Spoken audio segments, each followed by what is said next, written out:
In 2016, demonetization dealt a severe blow to the struggling micro, small and medium enterprises sector, which supports a big chunk of population, and the acknowledgement came 2 years later from the country's central bank after a study.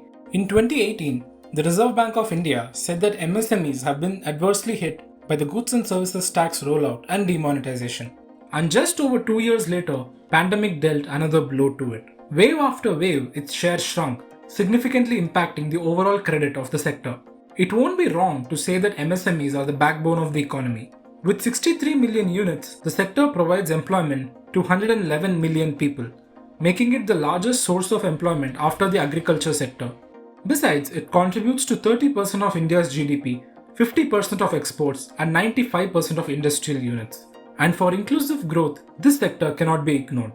It is now looking towards the government for a breather. Economic observers too are looking for an inclusive budget from Finance Minister Nirmala Sitharaman on February 1st. Naushad Forbes, the co-chairman of Forbes Marshall, told Business Standard in a recent interview about what makes an inclusive budget. Here is what he said.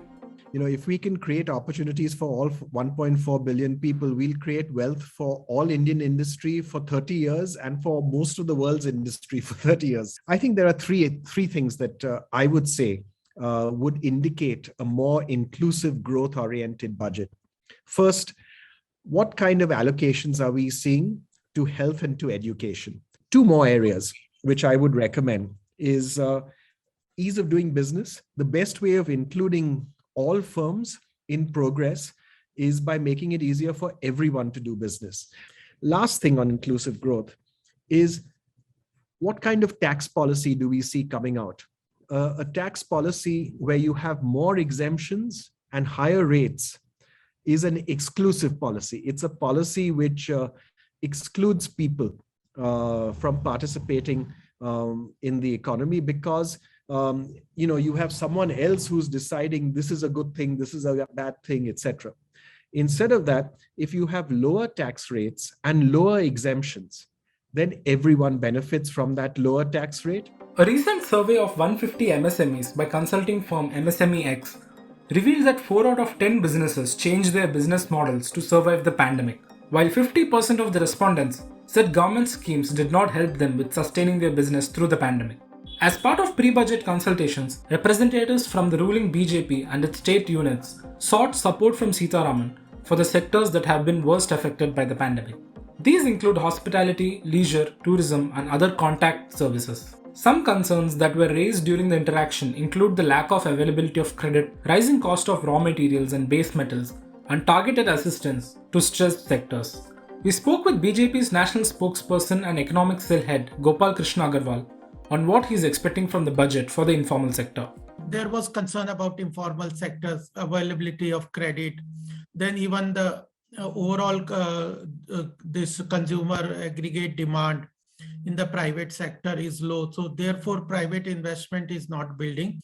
Including in that informal sector was about the MSME sector getting more support from the government. So MSME sector was also an important area of concern, where there was an expectation that government will do more.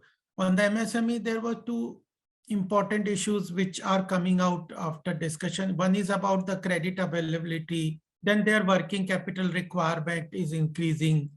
And then the third was about basically this recognition of NPA is a problem for the small and medium businesses due to pandemic. And even this about this raw material and base metal prices have increased over the last couple of months.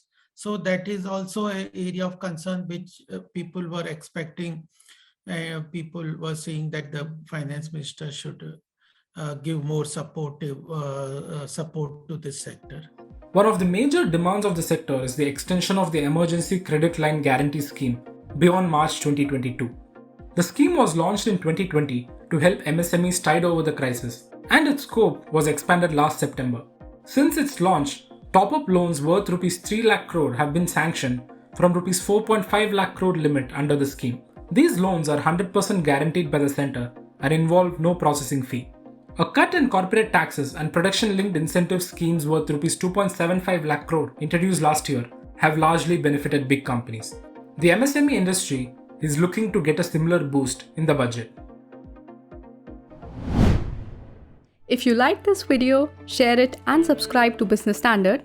For more news, views and insights, log on to www.business-standard.com. Do also follow us on YouTube, Twitter, Facebook, Instagram, Telegram and LinkedIn.